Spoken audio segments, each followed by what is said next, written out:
आज भी घरों में यही सबके बात आती है कि कुछ बुजुर्ग बोलते हैं कि हमारे आगे ये जो पीढ़ी है ये नशे की ओर जा रही है, अपना नुकसान कर रही है। और वहीं कई छोटे बच्चे भी जब ऐसी बात का बयान करते हैं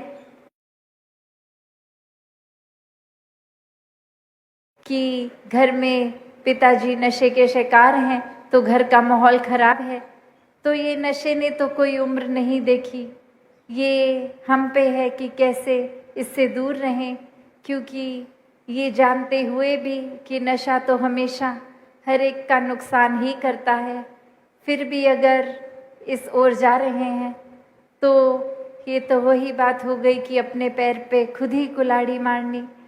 तो कैसे एक जीवन में ये वाकई ही संदेश मिशन का बनना है हमें कि एक सिर्फ ऊपरी रूप कोई सामाजिक रूप नहीं है, ये तो वाकई ही इसकी जड़ तो स्पिरिचुअल है, आध्यात्मिक है।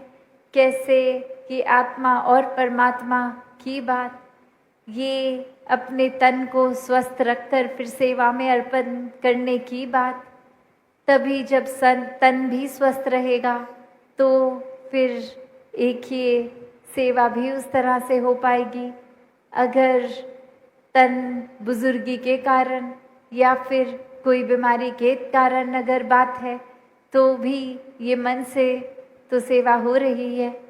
जैसे आज भी सुना हमने कि बेशक इच्छा हर एक की कि ये रक्तदान किया जाए, पर किसी ना किसी अगर मेडिकल रीज़न या एज फैक्टर से नहीं भी दे पाए तो भी वो उदासी मायूसी नहीं, वो तो उस भाव को भी इस निराकार ने अपनाया कि कैसे हर एक का जज्बा तो ये अच्छाई की ओर, एक कल्याण की ओर, चाहे वो फिर उसका परिणाम स्वरूप वो डोनेट कर भी पाए कि नहीं। तो दातार हर एक पे कृपा करे कि ये सेवा का भाव हर एक का बना रहे, ये मन हमेशा इस निराकार से जुड़ते हुए इसी तरह मानवता के कल्याण में रहे, सिमरन में युक्त हो। और ये तन भी ये सत्संग के लिए मन से सत्संग को सुनना, एक श्रवण करना हर एक की बात, और फिर ये कर्म रूप जीवन में अप्लाई करते हुए सारी शिक्षाओं को जीना।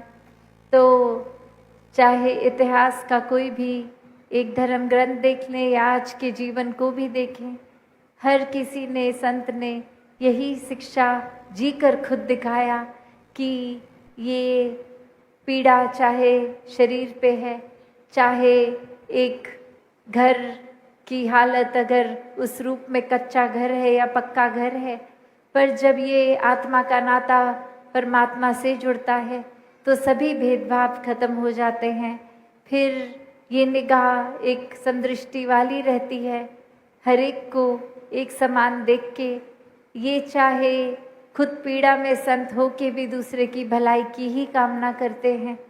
एक नफरत के भाव, एक झूठी अफवाहों में संत नहीं पड़ते। तो भाव वही कि जब हर एक में ये परमात्मा नज़र आए तो वाकई ही ये बात हो जाती है कि हर एक को इस ब्रह्म ज्ञान की कितनी ज़रूरत है। और ब्रह्म ज्ञान जब जीवन में आता है तो परिणाम स्वरूप ये निगाहें नफरत करनी बंद करती हैं, हर एक को अपनाकर हर एक से प्यार करती हैं।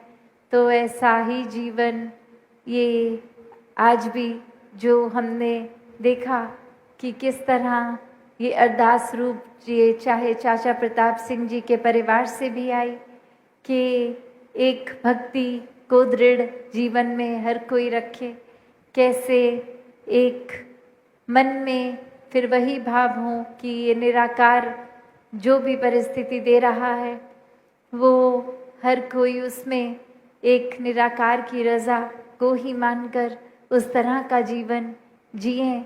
अपने मन में हमेशा ये प्राथमिकता निराकार को बनाकर ही सेवा सिमरन सत्संग करते चले जाएं।